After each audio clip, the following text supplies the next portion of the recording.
Señor Calvo Sotelo, no vea en mis palabras en absoluto ninguna actitud de hostilidad. Tengo para su ilustre apellido, tan entrañablemente vinculado a la historia última y dolorosa de España, respeto, simpatía y admiración. Pero respeto, admiración y simpatía que no me impiden votar que no a su investidura como presidente del Gobierno. Las razones son claras. En primer lugar, el Gobierno que formaría Su Excelencia sería un Gobierno monocolor de la Unión de Centro Democrático, que tendría forzosamente que responder al programa electoral del partido, como ha dicho por otra parte su presidente en unas declaraciones de estos días, y tendría que cumplir imperativamente los mandatos de la Constitución. No consiste gobernar solo, como dijo el señor Calvo Sotelo, en elegir. Consiste en elegir bien, en elegir al servicio del bien común, en ir perpetuando las adhesiones e irlas incrementando. Y es cierto que no se perpetúan las adhesiones ni se incrementan las mismas cuando, como el propio posible presidente del Gobierno afirmaba, que hay un clima generalizado de desencanto, de desesperanza, de inseguridad y de pesimismo. Un sistema político, cualquiera que sea su nombre, no se justifica solo por unas declaraciones programáticas o estampadas en el texto respetado de una ley, porque obras son amores y no buenas razones, sino sencillamente por sus hechos.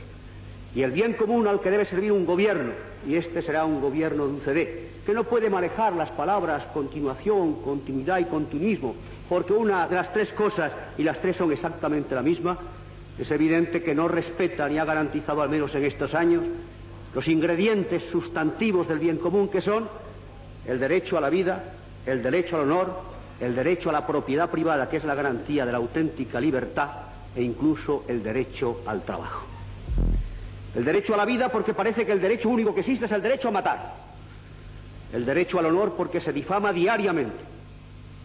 El derecho a la propiedad privada, porque se confisca por el doble método de la inflación de una parte y de una presión fiscal que está reduciendo a la miseria a millones de españoles.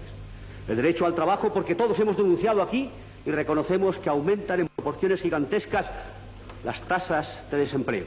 Y finalmente, incluso el derecho a la libertad de expresión, cuando aquí se sabe y se ha dicho que los fondos de reptiles compran esa libertad de expresión y por una parte se autorizan o se toleran manifestaciones con exaltación de terroristas y del terrorismo, con personas encapuchadas, portadoras incluso de metralletas, mientras se prohíbe una manifestación en la que no solamente se pretendía afirmar la unidad de España y condenar los actos del terrorismo y de los terroristas. Economía, sí. Energía nuclear, sí. Yo me he manifestado en esta Cámara a favor de esa energía nuclear, que es la única que puede salvar nuestra economía en un futuro inmediato, pero mientras tanto, por unas razones o por otras, la central nuclear de Lemóniz se encuentra en paro. Se afirma que hay que dedicar mayor interés a la inversión de los capitales privados y aumentar la productividad. Pero ¿quién invierte si sabe que su inversión es absolutamente ineficaz? ¿Y quién produce si sabe que no existe mercado para aquello que se ha producido? Tratamiento preferente para los agricultores que no pueden seguir siendo ciudadanos de tercera o cuarta categoría, porque ellos nos dan de comer a todos los españoles. Sin embargo, hay que pensar que si los españoles tenemos que comer y las condiciones climatológicas, como usted apuntaba muy bien en el día de ayer, no son adversas, ¿a qué obedecen esas exportaciones de cereales a la Unión de Repúblicas Socialistas Soviéticas que pueden ser necesarios para el consumo nacional? Tratamiento preferente a los hombres que viven del mar, pero cuando un Estado es débil no puede defenderse en el exterior y nos van regateando, quitando las posibilidades de pescar en los caladeros de Marruecos y del Sáhara, y también se nos regatean o se nos arrebatan las licencias para pescar por los portugueses y por la Comunidad Económica Europea.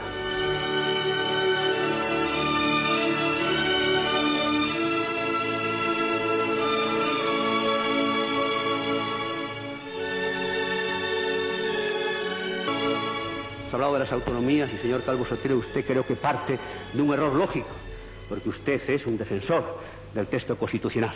Y en la Constitución, entre otras contradicciones, hay una evidente: de mantener el principio de la unidad indivisible de España y el principio de las nacionalidades.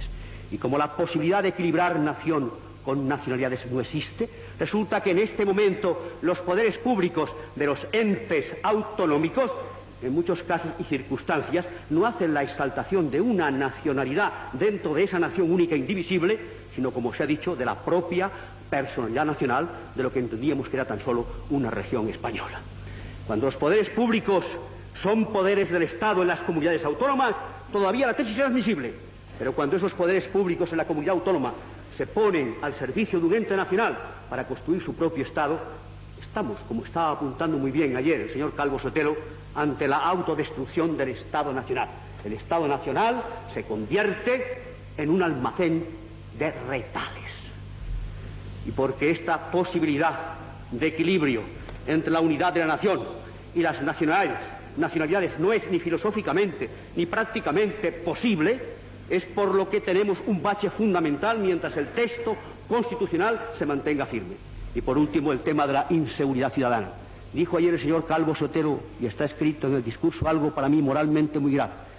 Es cuando afirmaba que la violencia ya no tiene ninguna justificación ni pretexto para que sea lícita. Lo que a sensu contrario equivaldría a decir que ha habido momentos o hay ocasiones en que esa violencia ha tenido justificaciones y pretextos. Ahora bien, ¿cómo puede ocurrir que en España existan grupos políticos que entiendan que todavía, a pesar de la opinión del señor Calvo Sotelo, existen motivos que hacen lícita y justificable la violencia? Está indirectamente el señor Calvo Sotelo, por supuesto sin quererlo, sin planteárselo así, argumentos a los grupos terroristas y a la ETA especialmente, para que, entendiendo que hay causas que justifican la violencia, realmente practiquen el asesinato, el secuestro, también la tortura y, por supuesto, la extorsión por el impuesto revolucionario. Ha hablado, con toda razón, por consiguiente, de la violencia, y termino, señor presidente, ahora mismo.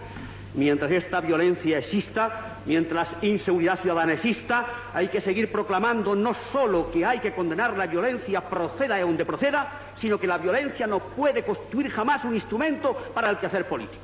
Y por estas razones graves, y porque además se ha omitido toda alusión a temas tan de actualidad y tan importantes y tan graves como es el tema del matrimonio y el divorcio, como es el tema de la autonomía universitaria, y porque no se ha abordado el tema de fondo, que es la revisión del texto constitucional, mi voto, señor Calvo Sotelo, será negativo para su investidura. Nada más. Gracias, señor presidente. Tiene la palabra el señor Calvo Sotelo. Señor presidente, señor diputado, con toda cortesía, pero con toda firmeza, tengo que hacer una puntualización. El señor diputado ha empezado diciendo que tiene respeto y admiración por mi apellido. Yo he entendido que se ha referido a José Calvo Sotelo. Quiero recordarle que en los primeros años 40 se publicó un libro titulado Biografía apasionada de José Antonio, que dedica un capítulo entero a hablar ofensivamente de José Calvo Sotelo. Ese libro estaba agotado y hace unos años la editorial Fuerza Nueva, con prólogo del señor diputado, lo reeditó. Por lo menos en ese momento hubo un paréntesis en su admiración y en su respeto. Tiene la palabra el señor Piñar. No puedo aceptar, naturalmente, las palabras del señor